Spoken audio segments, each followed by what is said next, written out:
So I see two main problems with the chapter.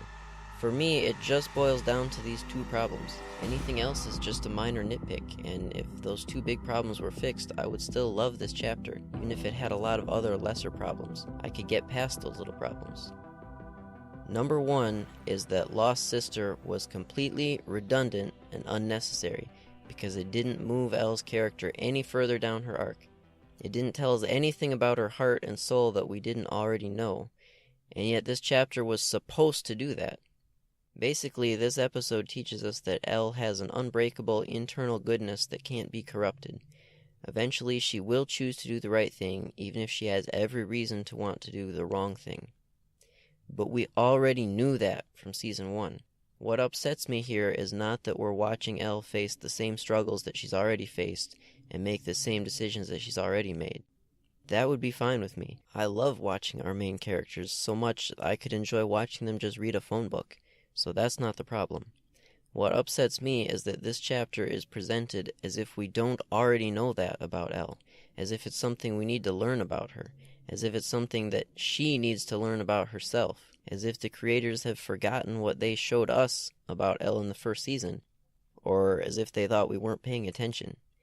Time and time again in the first season, Elle has turned down chances to go dark side. From not killing the cat to saving her friends from the Demogorgon, Elle has repeatedly and consistently rejected the dark side, so this chapter does not need to show us Elle making that same choice yet again, and it shouldn't be presented as if she just might actually do it this time. Watch out. There's no way Elle would ever kill that guy in his apartment, and the creators should know that, and they should know that we know that. I'm not saying no one would go on that character arc. That's basically Punisher's character arc, right? Avenging the death of his family by killing those responsible. It's just that Elle would never do that. If anyone thinks for even a minute that Elle could run off and live a life as a masked crusader exacting vigilante justice from those who wronged her, then they were watching some other Season 1, because clearly they missed all the well-written and consistent examples of Elle rejecting vengeance and rejecting hate and embracing love and friendship. Elle didn't need to go to Chicago and join up with a gang of outcasts to find a guy responsible for hurting her. She spent her whole life in Hawkins, surrounded by those people. She's been living just a mile away from the Hawkins lab for the past year, which is the epicenter of the people who hurt her. If she wanted to kill people who hurt her, she could have done it at any time. Back when Brenner and his agents were chasing her, we always saw Elle kill only to escape. There were plenty of times where she could have turned around and massacred Brenner and the agents who were chasing her and her friends, but she always chose not to. She always chose not to be a killer. That's why I don't accept for a second that in Lost Sister, Elle would try to impress her new acquaintances, telling them, "I'm a fighter. I've killed." No, that's not her. If she wanted to be a killer, she could have been slipping out of Hopper's cabin each night and killing Hawkins lab employees one at a time as they drove home past Mirkwood. Way back when Brenner came looking for Elle at Benny's diner, why did Elle only kill those two agents and then run away into the forest? Why didn't she just destroy the diner and bring the roof crashing down on Brenner and the handful of agents inside?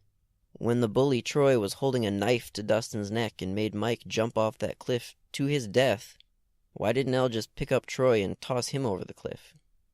Time and time and time again, Elle has repeatedly and consistently shown that she isn't a killer. She does what she needs to do to keep herself and her friends safe, and no more. There's really no more solid proof than the cat. Why didn't Elle just kill that cat? She knew very well that Brenner would punish her if she refused him. She'd been thrown in that little prison room before. So how did she know that killing the cat was wrong? Remember, Elle isn't like you and me. How do I know that killing a cat is wrong? Well, because my parents taught me. We always had pets growing up, and I saw the people around me treating cats and dogs with love and affection. So who taught Elle that it's wrong to kill a cat? Certainly not Brenner. She's never had anyone to learn from, anyone to model her behavior after, anyone to teach her right and wrong, except for Brenner. And of course, Brenner would teach her that whatever I say is right. If I say eat your vegetables, then you eat your vegetables. If I say kill this cat, then you kill this cat. So how did she know it was wrong? Obviously, Elle was born with some sense of right and wrong in her heart that didn't need to be taught and can't be corrupted. Stranger Things spends a lot of time on character psychology, and the Duffers really seem to understand people and why they do what they do and what makes them tick. This series is just littered with scenes where they spell it out for us. Why is Hopper a pill-popping, beer-guzzling jerk at first? 'Cause his daughter died. Why is Lucas angry at Mike and Elle? Because he's afraid of losing his best friend. Why does Jonathan have trust issues? 'Cause his dad walked out on him. The Duffers really get this stuff, and they take the time and effort to show it on screen. So here's another one. Why is Billy such a monster toward other people? Well, we get that answer, because his dad is a monster to him. Billy gets abused, so he abuses other people. That's a pretty common human response. Broken, but common. Now, Elle has been abused. I don't really picture Brenner slapping her in the face like Billy's dad does, but throwing Elle in that little prison chamber is just as bad, and who knows what else Brenner used to manipulate Elle and punish her when she didn't do what he wanted. Psychological abuse is just as harmful as physical abuse. So here's a big question. Why doesn't Elle lash out at other people throughout the entire series? Why isn't she a monster toward people like Billy is? Billy is bigger and stronger than most of the people around him, so he's powerful enough to take out his anger on a lot of people, including Steve and Max and Lucas. Elle is more powerful than probably anyone in Hawkins, if not the whole world. Why don't we see her abusing anyone? Why don't we see her treating people the way she was treated? Again, let's look at the Duffers' very solid understanding of psychology. Think of the scene between Bob and Joyce, where Bob tells her how he was bullied as a kid, and he wonders out loud to Joyce, I wonder why people do that. Maybe it makes them feel powerful. Absolutely, it does. When you feel weak and vulnerable in one part of your life, it's easy to make up for it by pushing someone else around to feel powerful. So why don't we ever see Elle doing that? Not even once. So Billy gets abused by his dad, and it turns him into a bully. Elle gets abused by Brenner, and it doesn't. She holds on to her humanity. Why is that? Here's another question.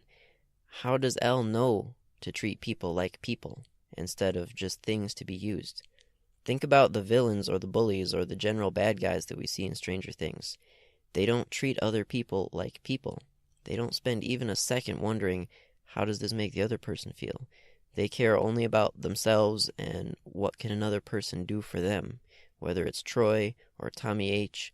or Lonnie or Brenner. They don't care what the smaller people underneath them want. They only care about getting what they want, and they'll happily step on anyone to get it. How does Elle know that isn't how you should treat people? When has she ever had a human example to learn from? How does she know that humans are anything other than NPCs in the video game of life? So when she first meets our three kids in the woods and Mike takes her home, she happily accepts the gifts of food and clothes and the bed that Mike gives her, and she cares enough about Mike to ask why he has blood on his chin, and she empathizes with Mike enough to tell him that she understands what bullies are like when he's afraid that she'll think he's such a wastoid. When did Elle ever learn how to treat other human beings? When did she learn love and empathy? She acts more emotionally mature than the other kids around her. For example, the way Lucas sees it, Elle is just an obstacle in the way who needs to be pushed aside so they can get back to finding Will. He doesn't see her as a living, breathing human who needs help. Understandable, Lucas is just a kid. We can't expect Lucas to have the emotional maturity of an adult, especially when there are plenty of adults out there, let's say Lonnie, who haven't learned how to treat people right. But hey, Elle is just a kid. Why does she treat people better than they treat her? Where did she ever learn that? Certainly not from Brenner. The answer is she never needed to learn it. Unlike Billy, Troy, Lonnie, Brenner, Elle was born with this amazing heart.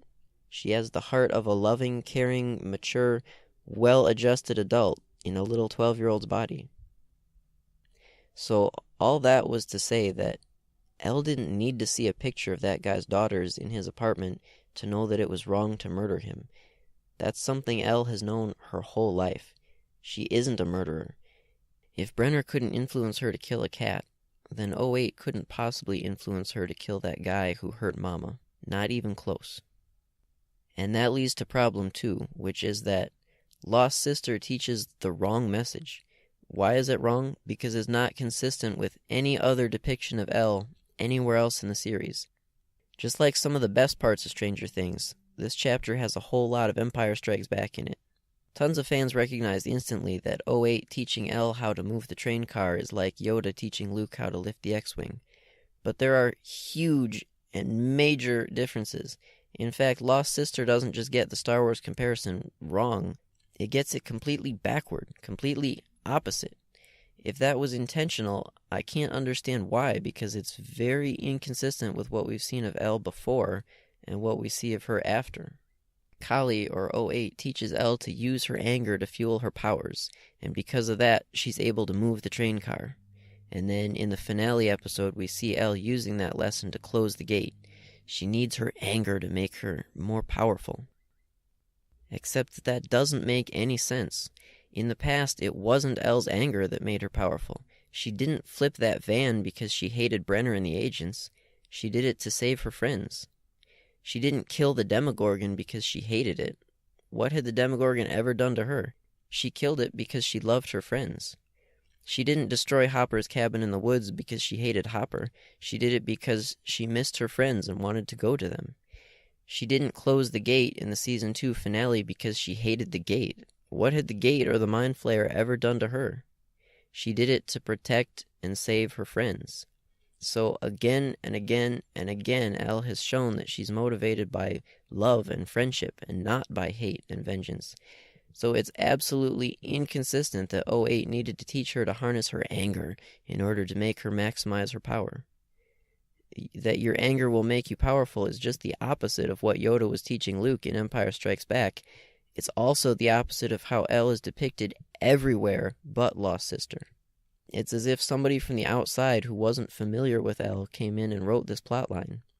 I can't imagine that happened because the Duffers are intimately connected with every part of making Stranger Things, even when they aren't directly credited with writing or directing a chapter. But it is really bizarre. One thing that I love about Stranger Things is that they do tend to give us a lot of the behind-the-scenes secrets. They are actually really honest about pulling back the curtain and letting the fans know what decisions were made before the final product. So maybe we will learn the answer one day, but for now I'm really confused how this episode turned out the way it did. It's pretty clear that the Duffers anticipated Lost Sister would make waves, so they released some interviews about it, defending their decision. In one interview they said, quote, "Our test of the episode was, we tried to pull it out of the show, just to make sure that we needed it, because I didn't want it in there as filler, even though that's what some of the critics are accusing us of doing.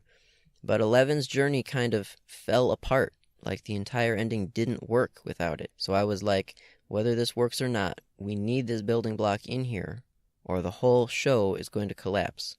It's not going to end well. The Mind Flayer is going to take over Hawkins." End quote. No. I'm sorry, but I don't buy that for a second. El opened the gate. You're telling me that she can't close it? And you're also telling me that what, you showed test audiences Season 2, but without Lost Sister, and they were like, what? It doesn't make sense. Where did El ever learn the power to close the gate?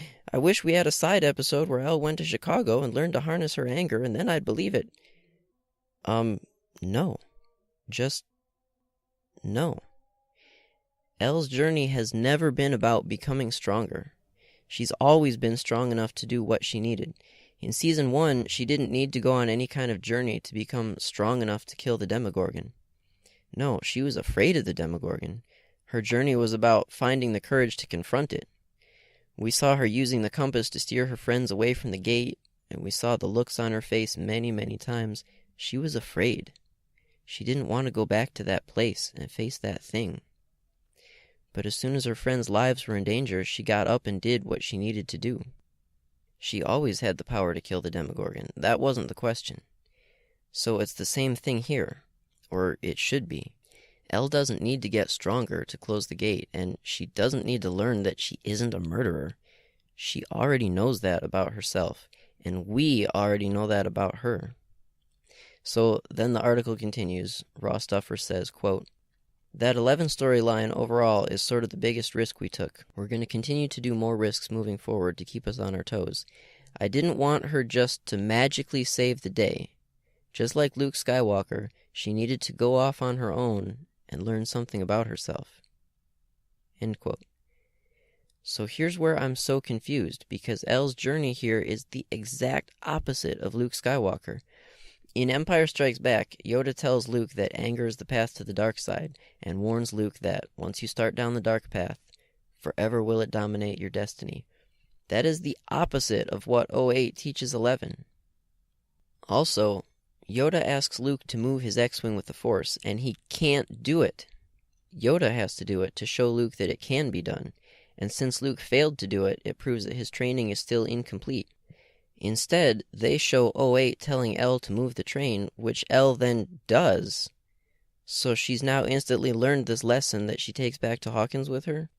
And then, the scene where Elle confronts the ghost of Papa, Brenner, is reminiscent of when Luke confronts the ghost of his father, Darth Vader, in the cave.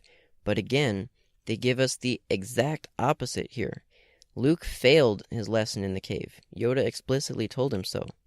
Yoda told Luke not to bring any weapons into the cave, which Luke pointedly ignored. And then when Luke was faced with the ghost of Darth Vader, Luke instantly chose to draw his weapons and fight.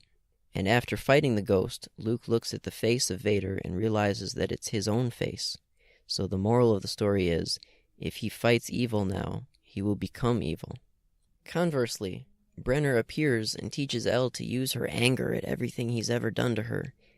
Instead of Elle realizing that she doesn't want to be like Brenner, she later remembers his words to her and uses those words to fuel her anger and help her close the gate.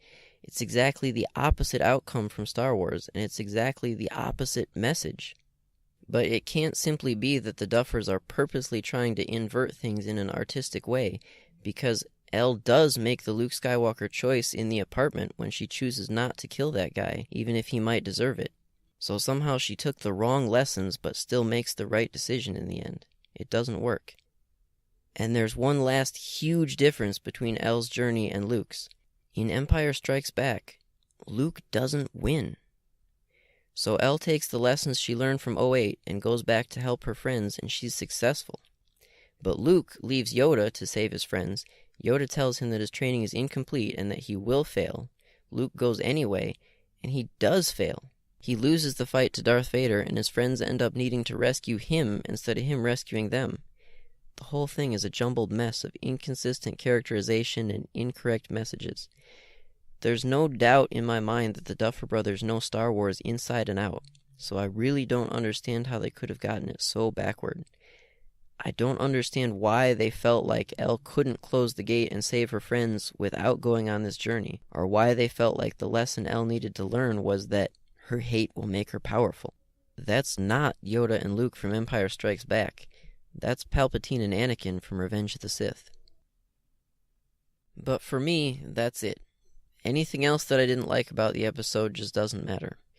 Sure, I didn't like the cast of criminals and misfits that 08 had assembled, and sure, I'd rather be back with our main characters in Hawkins to see if they escape the lab alive or not, but that's minor stuff.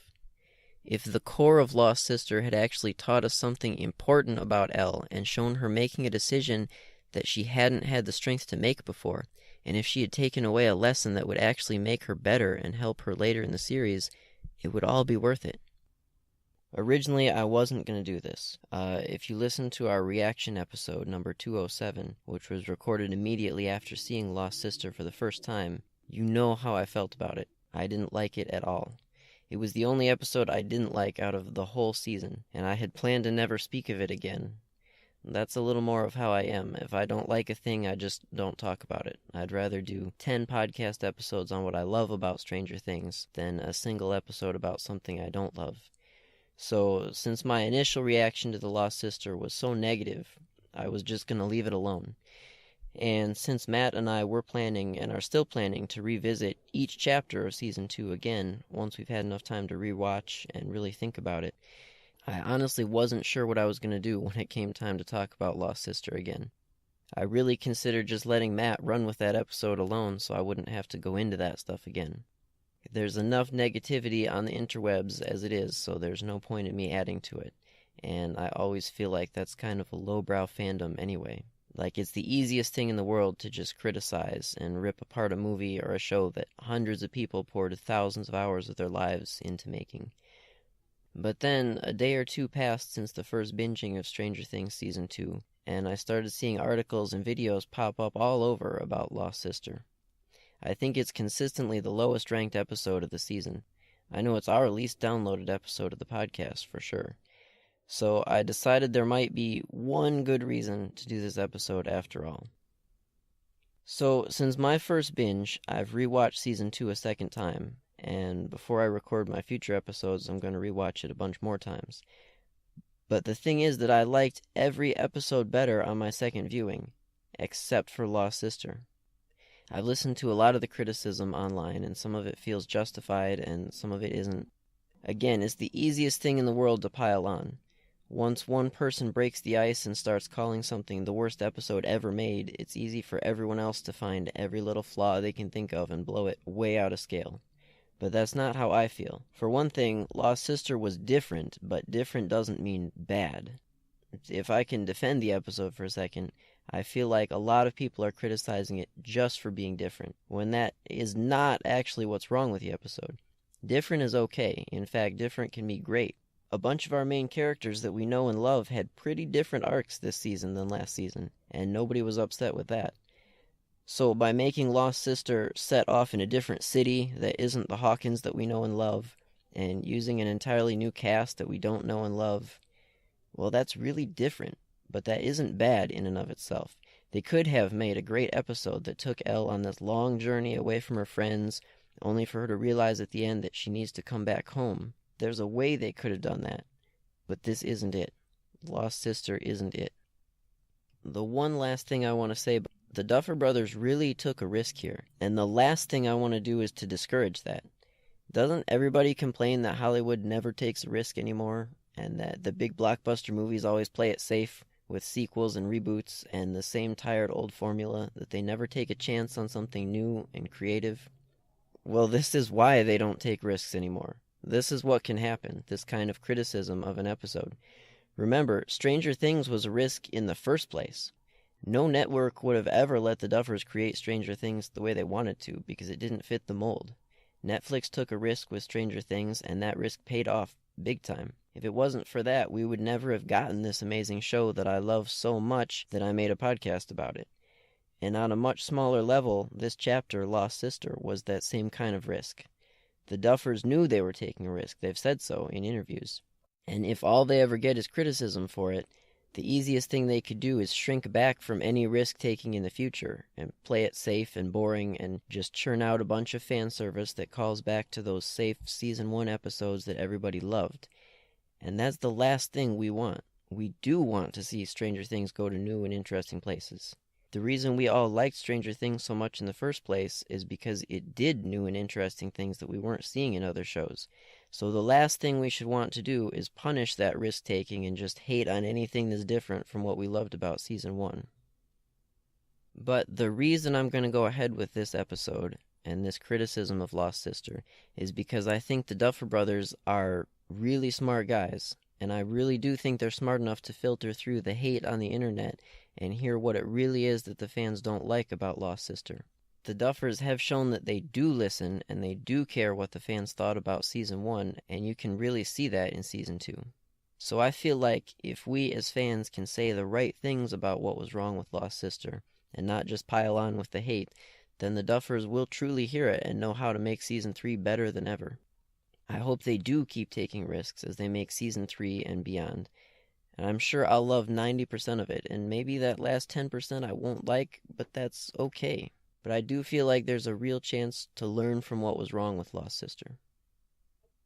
Again, different isn't bad, but this was the wrong episode. And again, I don't want it to seem like I'm piling on against the Duffers. I loved 8 out of the 9 chapters in this season, and 8 out of 8 last season. It's just that this one chapter doesn't match with all the others. It gives a different message, and it seems to assume that we don't really know Elle, and Elle doesn't really know herself. It's really bizarre, and I don't understand how it happened. But it's not something I need to dwell on. I think the Duffers are geniuses, and they're making the best show on TV right now, and I'm sure we'll get great things from them in the next season. You've been listening to the Stranger Things Talk podcast, presented by the Whitney Brothers. Subscribe on iTunes under Stranger Things Brothers, all one word. You can also find every episode on Facebook under facebook.com/Stranger Things Brothers, also one word. And please do follow them on Facebook because they post the very best memes, articles, and interviews. You can also find their videos on YouTube. Just follow the link in the show notes. You can also follow the show on Twitter under ST Talk Brothers and Instagram under Stranger Things Brothers, also one word. Thanks for listening.